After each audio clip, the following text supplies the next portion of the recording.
Kalau ngomongin struktur data, berarti kita harus tahu dulu sih data itu apa. Nah, di sini dijelaskan data adalah sekumpulan fakta, angka atau informasi yang diperoleh melalui pengamatan, pengukuran atau pencatatan suatu fenomena. Sebenarnya, contoh nih, data itu kalau kita ngomongin data ya, contoh di kelas ini ada 20 laki-laki dan 16 perempuan. Nah, itu termasuk data. Contoh. Nah, terus kita bisa tahu juga ternyata di kelas ini ada 4 gambar pahlawan ya, itu sebuah data. Kalau ngomongin data, cuma yang dibahas di struktur data ini kita membahas terkait bentuk data dalam komputer. Nah, di sini terus dijelasin juga data dapat berbentuk angka, teks, gambar, suara atau video yang dapat diolah untuk menghasilkan informasi yang berguna. Nah, kalau kita punya data aja itu belum jadi sebuah informasi. Informasi itu sebuah data yang berguna. Contoh begini, di kelas ini ada orang yang bawa helm sekitar 17 orang. Sampai situ aja itu cuma sebuah data, cuma nggak menggambarkan sesuatu. Dia menggambarkan sesuatu kenapa? Bagaimana gitu? Nah, dijelaskan ada di kelas ini 17 orang yang bawa helm karena ke-17 orang tersebut membawa kendaraan, sisanya nggak bawa kendaraan. Makanya hanya 17 orang yang menggunakan helm. Nah, itu baru bisa dikatakan sebuah informasi. Nah, cuman kalau ngomongin data yang dibahas di komputer, kita ngebahas data lebih seringnya terkait angka dan teks. Yang mana nanti angka kita sebutnya number, teks kita sebutnya faktor. Ada di antara kedua tersebut kita sebutnya array. Nanti kita lihat ke depan. Yang penting kalian tahu dulu maksud data dan lain-lainnya. Nah, sekarang kita masuk ke struktur datanya. Apa sih struktur data itu? Nah, dijelasin di sini. Struktur data adalah cara khusus untuk mengatur dan menyimpan data dalam komputer agar dapat diakses dan dimodifikasi dengan efisien. Maksudnya gimana nih menyimpan data? Contohnya begini. Kalian semuanya punya komputer nggak di rumah? Punya. Laptop. Ya, sebagian punya laptop ya. Nah, kalau di laptop itu ada yang namanya apa? File manager atau dokumen. Tahu semuanya? Nah, dokumen itulah yang disebut kalau kita contohnya struktur data dulu ya. Nah, kita struktur data kalian punya sebuah file di dokumen yang kalian miliki. Kemudian di dalam folder tersebut kalian punya beberapa folder lagi. Nah, kemudian dalam beberapa folder memiliki isi yang berbeda-beda. Nah, itu bisa kita katakan sebagai sebuah struktur data dan kalian bisa dengan mudah memindahkan satu file ke folder yang lain. Nah, itu merupakan dasar dari struktur data. Sebenarnya kalau di kuliah itu ya, struktur data itu bukan terkait analoginya, tapi terkait programnya. Cuma di kelas 10 SMA itu kata di modul ajar itu nggak boleh ngebahas terkait program. Jadi kalian harus tahu dulu bagaimana analoginya dari struktur data ini. Nah, setelah kalian tahu struktur data, mungkin di kelas 11 kalian nanti mulai praktek lab buat bikin program atau yang lainnya ya.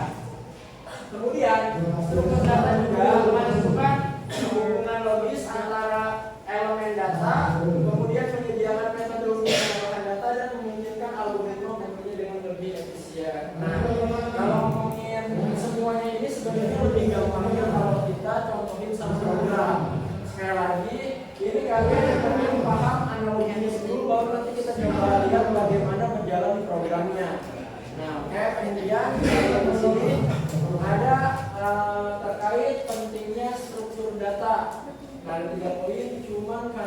karena proyektornya kurang jelas, kelihatan poin kuning-kuningnya itu ya. Mungkin nanti sambil saya bagi PPT-nya kalian bisa contoh apa yang sebenarnya penting. Oke, yang pertama dijelasin struktur data memungkinkan penyimpanan dan pengambilan data yang lebih cepat dan efisien. Contohnya, kalau kita yang membahas kayak dokumen tadi, di dokumen itu kalian punya berbagai folder, kemudian di setiap foldernya ada sebuah file.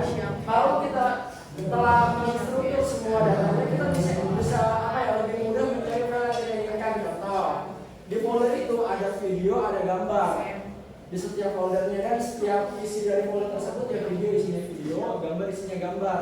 Kalau kita ngomongin struktur data, mengatakan saya pengen cari gambar, ya jelas saya bukannya folder yang berisikan sebuah gambar. Makanya di sini dibilang kalau struktur data itu memungkinkan penyimpanan dan pengambilan data yang lebih cepat.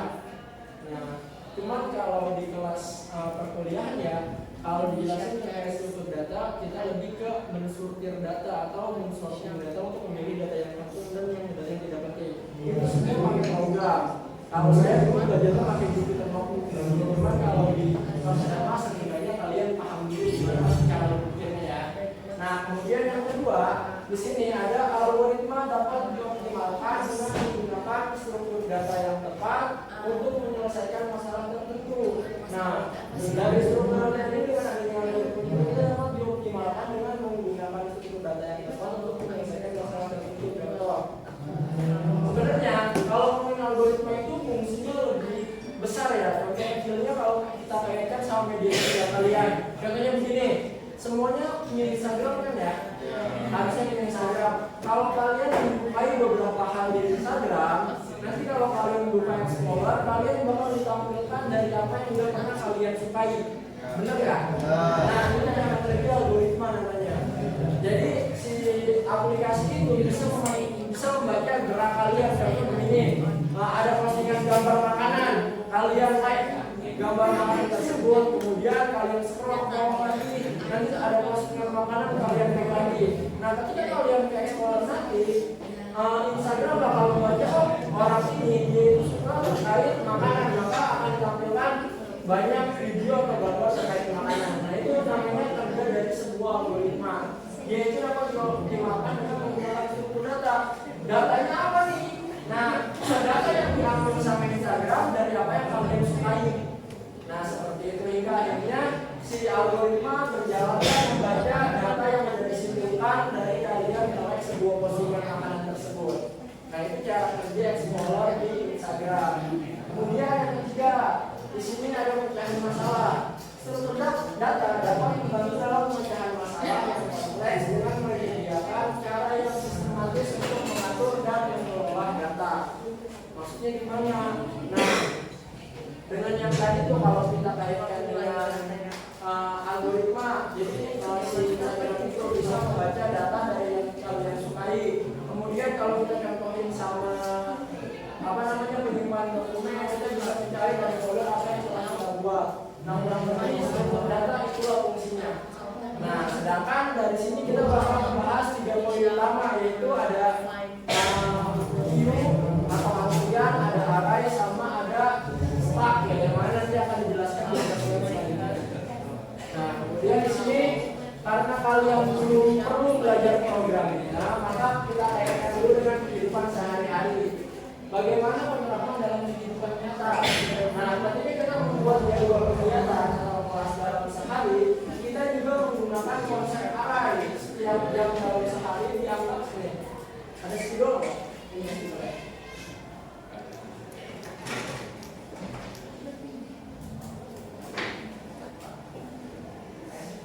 Nah, di sini baca dulu semuanya. Kalau kita terapkan ke dunia nyata,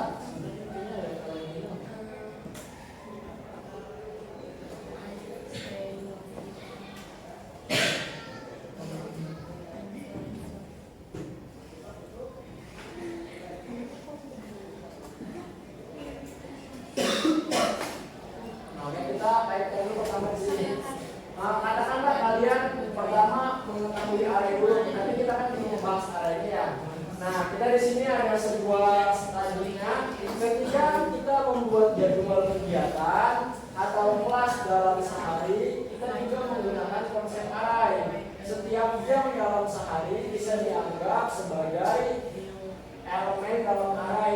setiap kegiatan atau kelas yang kita rencanakan untuk jam-jam tersebut adalah nilai dari elemen-elemen tersebut. Dengan demikian, ARE membantu kita mengatur informasi dalam urutan yang terstruktur dan memudahkan kita dalam mengakses dan mengelola data. Jadi kalau kita pengen bikin sebuah jadwal, katakan di jadwal. Nah, kita itu pertama di sini katakan hari Senin apa aja pelajarannya? Informatika, habis itu apa lagi?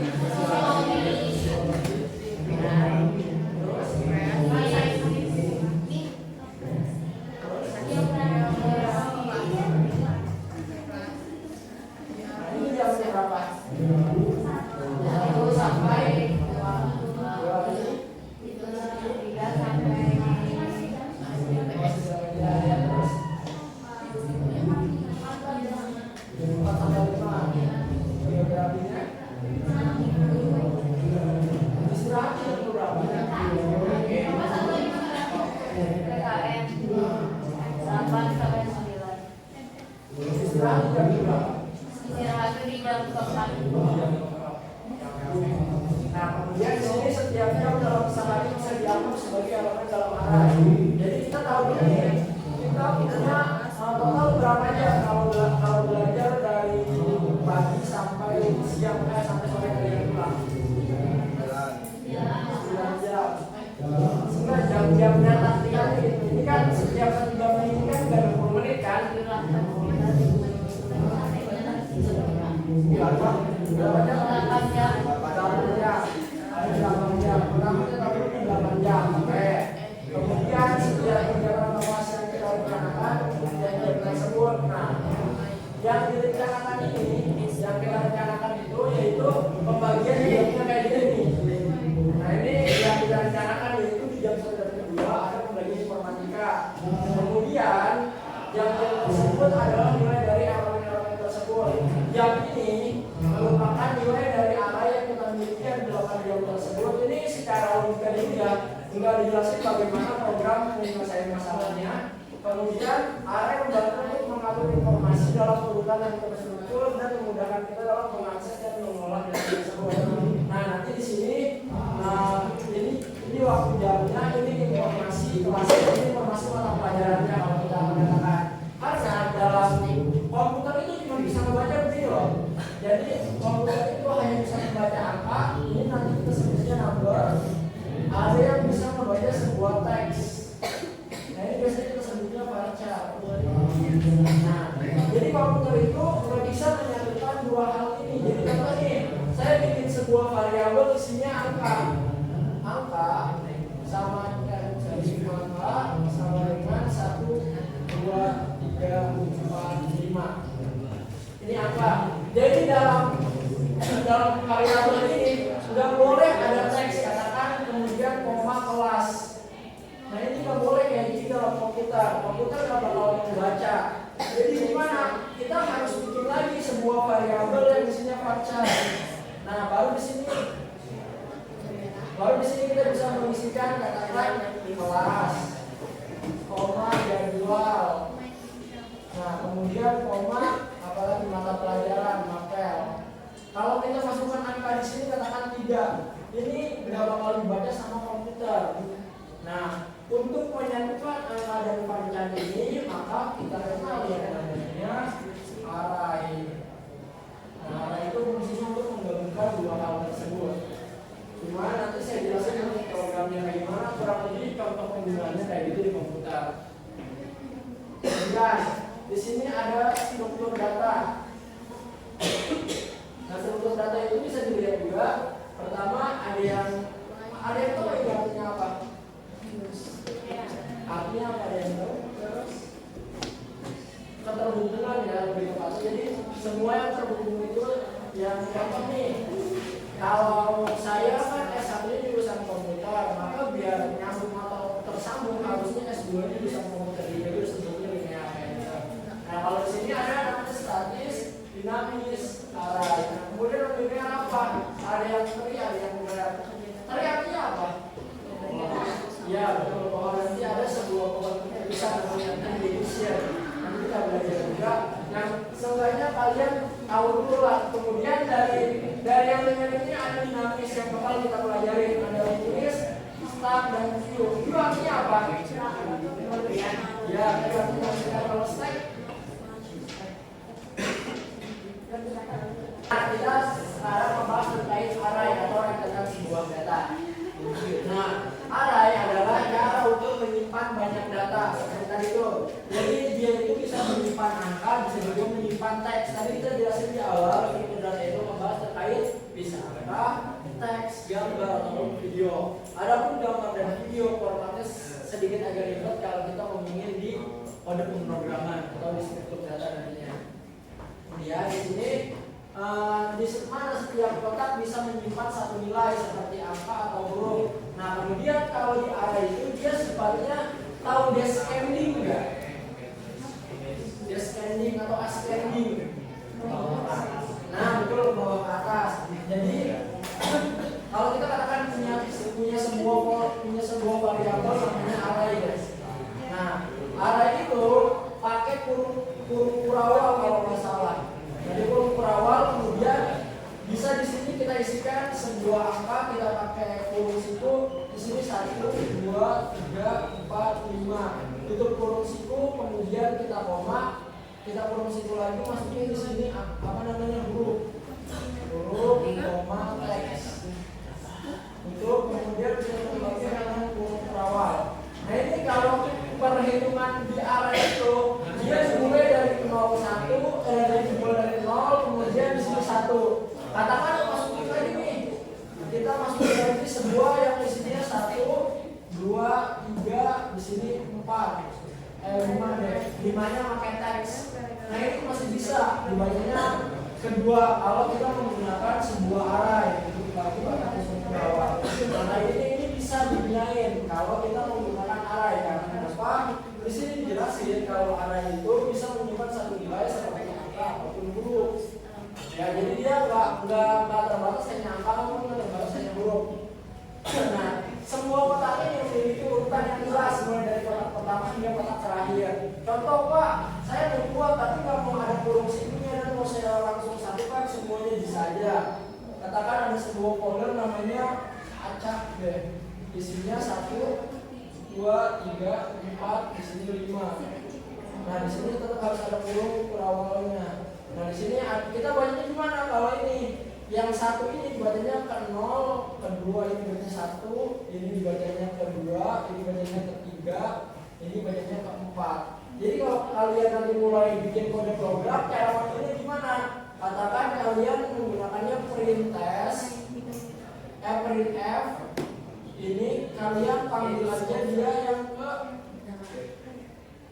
acak, terus koma 2. Kalau saya tulis kayak gini nanti komputer akan menampilkan angka 3. Kenapa? Karena dia panggil variabelnya, variabel itu sebenarnya variabel. Nah, di sini variabelnya ini nama acak, kemudian kita panggil urutan yang kedua, maka dia akan menampilkan angka 3. Nah, cara kerja komputer itu kayak gitu. Jadi kalau kalian tahu komputer itu sebenarnya kompleks kayak gini, cuman dengan tampilan GUI atau grafik user interface ini jadi lebih kelihatan lebih mudah. Nah, saya jelasin misalnya kita punya deretan kotak yang menyimpan angka-angka. Ada 10, 20, 30, 40. Kotak pertama berisi angka 10, kotak kedua berisi angka 20. Seterusnya sampai ke 40, kita bisa menyebut kotak-kotak ini dengan nomor urutnya dimulai dari 0. Seperti yang tadi disebutin, dia dimulai dari 0. Kalau tadi kita buat seperti ini, printf buat manggil acak, terus kita bikin di sini apa 4, maka dia akan menampilkan tulisan 5. Karena kalau kita mulai dari 0, 1, 2, 3, 4. Kalau kita tulis 4 di sini ketika printf, maka akan tampil di sini tulisan angka 5. Kurang lebih kayak gitu kalau kita melihat urutan yang ditulis di sini, maka kita bisa sebutnya dengan kata. Kemudian dengan cara ini kita bisa dengan mudah menaikkan, menambahkan atau mengubah nilai kayak tadi. Kita bisa tahu nih kalau kita bisa menemukan data yang pengen kita cari menggunakan variabel array yang berisikan kayak gitu, tergantung kalian mau manggilnya pakai apa. Nanti deh pada pertemuan selanjutnya sedikit saya lihatin gimana kode pemrograman cara buat manggil array kayak gitu. Oke, kita lanjut dulu. Nah, di sini sementara ada list atau ini di modul aja saya nggak saya masukin, cuman yang penting biar kalian tahu aja. Boleh.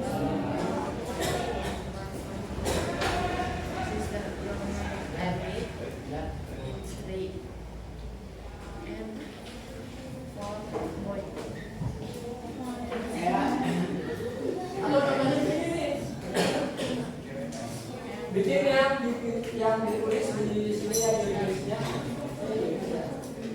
Nah, list adalah cara untuk menyimpan data di mana setiap data terhubung satu sama lain seperti rantai. Nah, jadi dalam struktur data itu ada juga yang disebut yang namanya list, yaitu menyimpan data di mana setiap data terhubung satu sama lain seperti rantai. Tapi tetap dia nyatu sama array juga, contohnya begini. Kita punya sebuah variabel namanya data diri. Data diri sama dengan struktur awal. Pertama di sini ada nama, katakan namanya Devi. Di sini kalau yang namanya Devi kan harusnya ya namanya Devi. Terus koma, setelah koma alamatnya di mana? Ya Jalan Taman Pramuka nih. Saya nggak tahu lagi nama daerah sini. Pramuka. Terus koma, nama, alamat, asal sekolah deh. SMP negeri berapa yang terkenal di sana tuh SMP-nya? Dua daerah ya, kecil ya. Nah itu tuh begini. Oke, ini kita bisa sebut ini namanya list. Ini namanya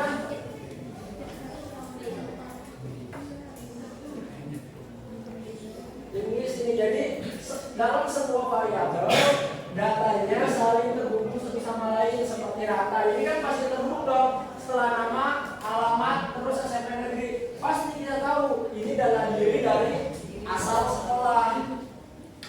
Nah, kita bakal bisa baca begitu kalau kita menggunakan list dalam struktur data. Kemudian kita baca lagi penjelasan keduanya. Bayangkan serangkaian kotak di mana setiap kotak berisi dua hal. Satu bagian untuk menyimpan data dan satu bagian lagi untuk menyimpan alamat seperti tadi. Kemudian kotak pertama disebut head atau dan dari situ kita bisa mengikuti alamat-alamat yang ada di setiap kotak untuk mencapai kotak berikutnya hingga akhir. Biasanya semua lihat dulu, biasanya kalau kayak gini itu datanya bisikannya banyak nih. Nah, nanti ini koma, kemudian di sini selanjutnya ada lagi namanya yang kedua. Namanya Risma deh. Risma, koma, Jalan Setiabudi deh. Setiabudi jalan kan ya. Koma lagi di sini SMP negeri 17 katakan. Koma, terus nanti koma. Nanti ada lagi bawah di sini nih. Lina deh namanya. Terus Jalan Gerwong deh. Karena saya di Gerwong ya. Kemudian SMP negeri 5. Nah, ini itu biasanya list itu kan beratnya seperti ini. Kalau tadi itu sebut array, dia berantakan ya, entah di mana ada angka, entah di mana ada huruf gitu.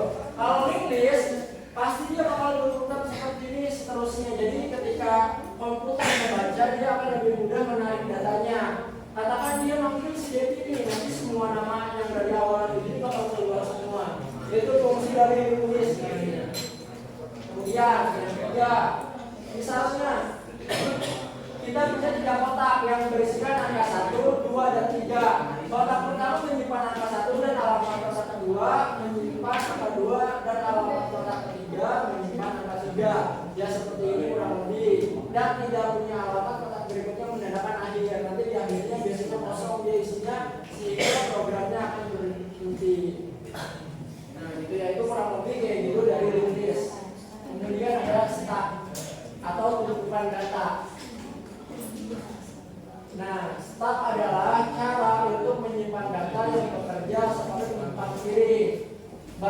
misalkan Anda memiliki tumpukan piring di mana Anda bisa menambah satu atau mengambil piring dari atas tumpukan tersebut, itu berarti piring yang terakhir ditambahkan adalah piring yang pertama diambil atau disebut dengan saya LIFO. Pernah dengar nggak LIFO di SMP? Apa LIFO?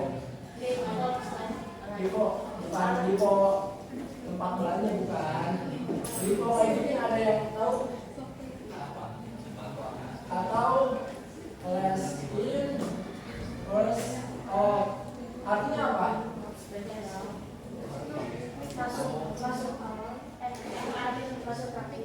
Yang terakhir masuk, yang terakhir masuk, yang pertama keluar. Contoh kayak gini gimana sih yang pernah kalian lihat sehari-hari? Contohnya piring. Katakan kita nyusun piring nih, kan yang paling pertama masuk di bawah kan? Di piring di paling bawah, susun yang paling kita ambil buat makan yang mana? Yang pertama apa yang terakhir? Yang terakhir. Kalau yang pertama kita harus angkat semua piringnya baru ambil kan? Nah itu harus pikir. Kalau di komputer itu nggak bisa kayak gitu. Contohnya gini deh, tempat nasi apa sih tempat nasi itu? Enggak, dari piring pindahin di tempat nasi dulu. Ya, itu. Ya, kita lihat sebentar ya, saya nggak tahu. Jadi kalau kita pindahin dari meja ke bawah itu, semua dulu. Kalau kita pindahin pasti kan pertama kali kita masukin, berarti nasi yang pertama kita ambil dari meja ke bawah dia ada di paling bawah kan. Nah, sedangkan kalau kita makan mungkin kita ambil dari paling bawah. Harusnya kita ambil yang paling atas.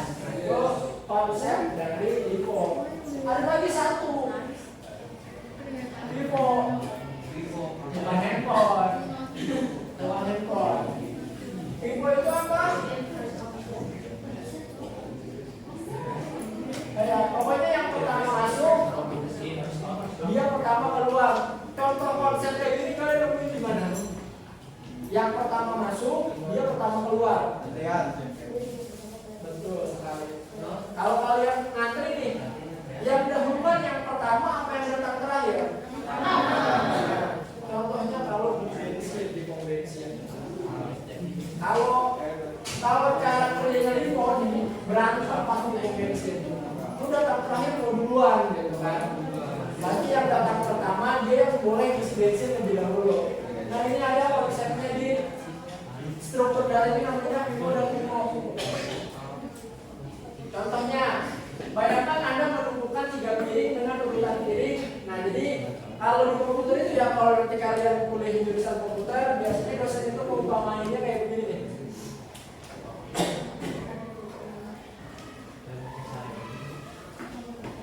Kalau belajar komputer itu seru kalau kalian suka ya.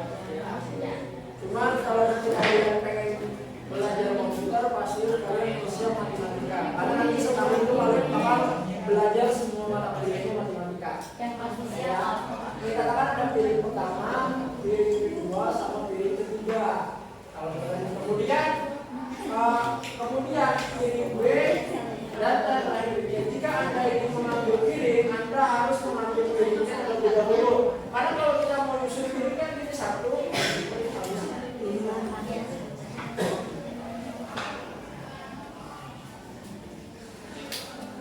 Jadi kalau kalian pastikan satu ini piring pertama, kemudian susun lagi piring kedua, kemudian baru piring ketiga. Kalau kalian mau makan, pasti kalian bakal ambil piring yang pertama ini.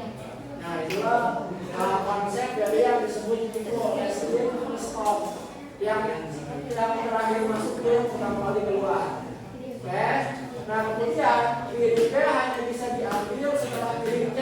Jadi kalau kita mau ngambil yang kedua, yang nggak mau, yang ini kita keluarin dulu. Ini kita keluarin dulu, baru kita bisa ambil yang kedua, baru bisa keluar. Cuma nanti kalau apa di kampus ini belajarnya nih, kalau di kampus ya, jadi ada kotak seperti ini, ada kotak seperti ini. Nah di sini kalau ada 37, 25, 19, 7. Nah nanti kita bikin gimana caranya ngeluarin ini. Kalau di kampus begitu, cuman karena kalian kalian baru SMA, perkenalan diri mungkin kalian yang awal dulu. Karena waktu awal saya kuliah, ya sedikit cerita, awalnya saya nggak kuliah komputer. Saya awalnya media Muhammadiyah, saya ngambil sastra bahasa Arab. Kemudian karena waktu itu kerja di kampus saya di situ nggak ada kelas malam, jadi saya pindah ke jurusan komputer di kampus yang lain. Saya pikir komputer belajarnya terkait laptop, handphone, yang itu belajarnya, malah belajar gitu. Akhirnya pengen berhenti kuliah waktu itu saya udah masih tua, jadi jalan aja. Jadi pokoknya semangat belajarnya kalau kalian yang jurusan komputer. Ya lanjut kayak ini sekarang sudah. Kita lanjut ke selanjutnya lagi. Ya sekarang. Nah, kalau di kode programnya ada yang namanya push dan gitu.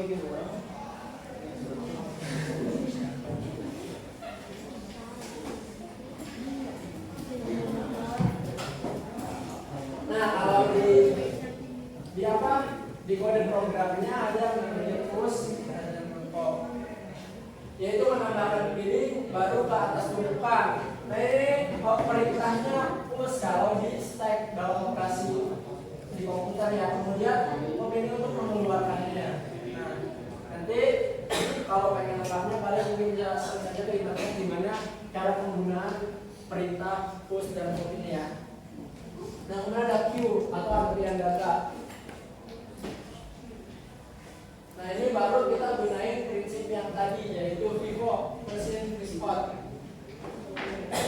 Queue adalah cara untuk menyimpan data yang bekerja seperti antrian di kasir supermarket. Nah bayangkan orang-orang berdiri dalam antrian menunggu giliran. Orang yang pertama kali masuk antrian adalah orang yang pertama kali dilayani. Dan orang yang terakhir masuk antrian adalah orang yang terakhir dilayani. Ini disebut prinsip VIVO, Machine Response. Nah, biasanya model info ini ada juga di pelajaran harusnya ya. Saya lupa entah apa akuntansi atau ekonomi ya. Nanti bakalan diajarin ini. Diulang itu bakal ketemu tapi versi berhitungnya gitu, bukan versi komputernya. Tapi kalian tahu kan komputer itu asalnya apa? Komputer itu asalnya dari kalkulator. Makanya aku berterima kasih lah buat orang yang pertama kali bikin kalkulator sehingga terciptalah handphone, laptop dan komputer. Karena dulu komputer itu cuma bisa pakai angka biner yaitu 0 dan 1. Ini angka biner namanya. Nanti kalau komputer itu hanya bisa baca kayak gitu. Contoh nih, ada nama katakan nama saya Ahmad Rifai. Nah, nanti ada yang namanya aduh saya lupa singkatnya. Dia itu bisa dibikin angka biar begini. Nanti biar bisa dibaca sama komputer baru nanti deteksi namanya amplify. Itu belajarnya agak sulit tapi nanti ada maksudnya pelajaran. Gitu ya. Kemudian contoh, misalnya bayangkan Anda memiliki antrian orang yang masuk dengan urutan orang A, kemudian orang B, dan terakhir orang C. Jika kasir mulai melayani orang A akan melayani pertama karena dia berada di depan antrian, sedangkan orang B akan menjadi orang berikutnya yang melayani kemudian orang C setelah orang B. Nah ini prinsip dasar dari queue atau antrian data. Perintahnya kayak gini, kalau nanti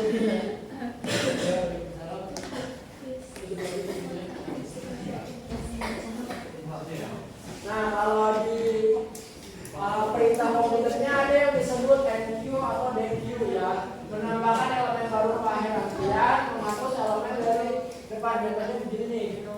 Nah ada 1, 2, 3, 4, 5. Kalau saya NQ berarti yang bertambah di depan 1 apa di belakang 5? Kalau saya menambahkan perintah SQ, yang bertambah di belakang 5 apa di depan 1? Ya, harusnya di belakang 5 karena dia menambahkan elemen baru ke akhir antrian. Kemudian DQ menghapuskan elemen dari depan antrian. Berarti kalau saya masukkan DQ, angka 5-nya menghilang apa angka 1-nya menghilang? Karena ya meskipun kita baru menambahkan sebuah angka di akhir elemen Y 6. Tapi kalau kita DQ yang satu yang keluar, ya yang kemudian diikuti angka 2, angka 3, angka 4 dan seterusnya. Jadi kita sebutnya pivot. First in, first out, yang pertama masuk dia yang pertama kali keluar. Ya, kemudian ada tree atau pohon data. Atau kalau di matematika apa nih?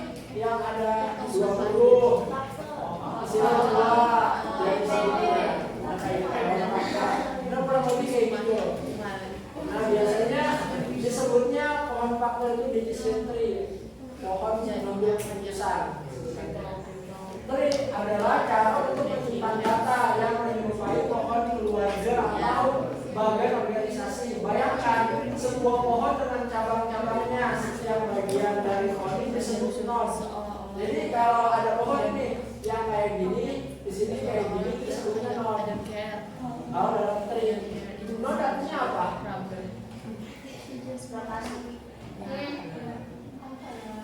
Belajarlah bahasa Inggris kalau saya. Nah, dan node ini saling terhubung. Misalnya kita punya tree yang menggambarkan keluarga, ya pakai sebagai bentuk artinya apa? Ya betul, artinya akar. Jadi si kakek berarti ada kakek nih. Kakek ini.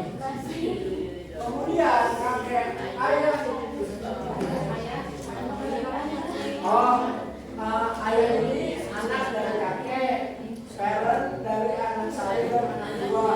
Berarti gimana cara nulisnya? Ke bawah sini ayah, terus begini ya, satu sini dua. Jadi begini kalau kita kemudian anak satu, anak pertama anak dari ayah, anak kedua anak dari ayah. Berarti kurang lebih begitu. Atau kalau kita mulai